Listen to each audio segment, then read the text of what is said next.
Lucas Kapitulo 16. Og miingon usab siya sa iyang mga tinun-an, may usa ka tawo nga dato, nga adunay usa ka tinugyanan, og kini gisumbong kaniya nga nagausik-usik sa iyang mga butang, og iyang gitawag siya og giingon, unsa kini nga akong hingdunggan mahatungod kanimo? Maghatag ka og husay sa imong pagkatinugyanan, kay dili na ikaw mahimo nga akong tinugyanan. Og ang tinugyanan miingon sa iyang kaugalingon, unsay ako nga pagabuhaton? Nasudong ko nga ang akong agalon nagakuha gikan kanako sa pagkatinugyanan. Sa pagkalot ako walay kusog, sa pagpakilimos ako maulaw. Nahibaluan ko ang akong pagabuhaton aron nga kung papahawaon ako sa pagkatinugyanan, sila magadawat kanako sa ilang mga balay. Og sa ginatawag niya ngadto kaniya ang tagsa-tagsa sa mga utangan sa iyang agalon, miingon siya sa nahauna, pilay utang mo sa akong agalon. Og siya miingon, usa ka gatos katakal nga lana. Og siya miingon kaniya, dawata ang imong kaligunan, og lumingkod ka pagdali, og isulat, kalim-an. Unya miingon siya sa usa, og ikaw, pilay utang mo? Og siya miingon, usa ka gatos katakal nga trigo. Siya miingon kaniya, dawata ang imong kaligunan, og isulat, kawaluan. Og ang iyang agalon nagdayeg sa iyang dili matarong tinugyanan, kay nagbuhat siya nga maalamon, kay ang mga anak niini nga kalibutan, alang sa ilang kaugalingong kaliwatan. Labi pang mga maalamon kaysa mga anak sa kahayag.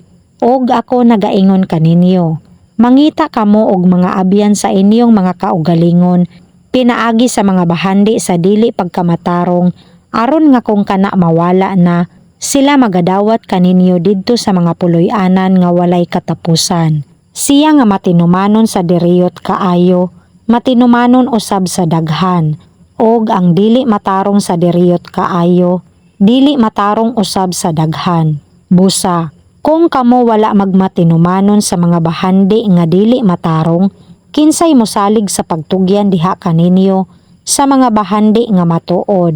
Og kung kamo wala magmatinumanon ni adtong iya sa laing tawo, kinsay magtugyan kaninyo ni adtong inyong kaugalingon.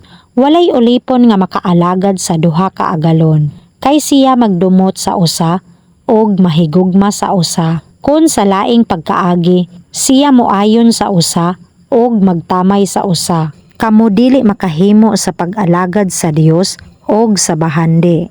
Og ang mga Farisiyo nga mga mahigugmaon sa salapi, nagpakadungog sa tanan niining mga butanga, og sila na nagyubit kaniya.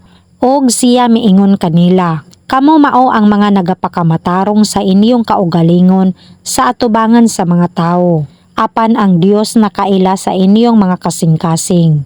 Kay ang ginapahitaas sa mga tawo, kangilaran sa atubangan sa Dios, ang kasuguan ug ang mga manalagna, nagapadayon hangtod kang Juan. Sukad ni adtong panahona, ang maayong balita sa gingharian sa Dios, giwali og ang tagsa ka tawo, nagalugos sa pagsulod niini. Apan labi pang masayon alang sa langit, og sayuta ang pagkawagtang. Kay alang sa usa ka kudlit sa kasuguan nga mapakyas ang tagsa-tagsa nga magabiya sa iyang asawa, og nagapangasawa sa lain, makasala sa panapaw. Og ang mga asawa sa usa nga gibiyaan sa usa ka bana, makasala sa panapaw. Karon may usa ka taong dato, og siya nagasapot sa purpura, og sa lino nga manipis, nga nagapuyo sa kalipay, og sa kaanyag sa adlaw-adlaw. Og may usa ka makililimos, nga ginganlan si Lazaro nga puno sa mga samad, gibutang sa pultahan sa dato, og nagatinguha nga mabusog sa mga mumho, nga nagpangatagak gikan sa lamesa sa dato. Tan-awa, bisan pa ang mga iro na nagpanuol, og na nagpanilap sa iyang mga samad, og nahitabo nga namatay ang makililimos, og siya gidala sa mga manulunda, ngadto sa sabakan ni Abraham, og ang dato usab namatay og gilubong.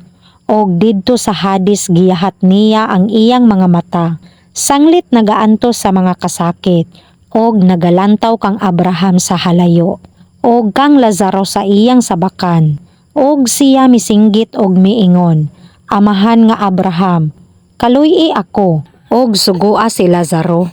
Aron ituslob niya ang tumoy sa iyang tudlo sa tubig, og pabugnawan niya ang akong dila, kay ania ako sa kasakit ni ining siga. Apan si Abraham miingon, Anak, hinumdumi nga sa buhi pa ikaw, nakadawat ka sa imong mga maayong butang, og si Lazaro sa mao nga pagkaagi sa mga daotang butang. Apan karon ania siya ginalipay, og ikaw anaa sa kasakit, og labot pa ni ining tanan, sa taliwala namo og nimo, adunay gibutang usa ka dakong bung-aw, aron nga ang buot mo tabok gikan dere nganha kaninyo, dili makahimo, og nga walay makatabok gikan dinha ngari kanamo. Og siya miingon, Busa amahan, ako nagaampo kanimo, nga siya sugoon mo unta sa balay sa akong amahan, kay ako adunay 5 ka mga igsoong lalaki.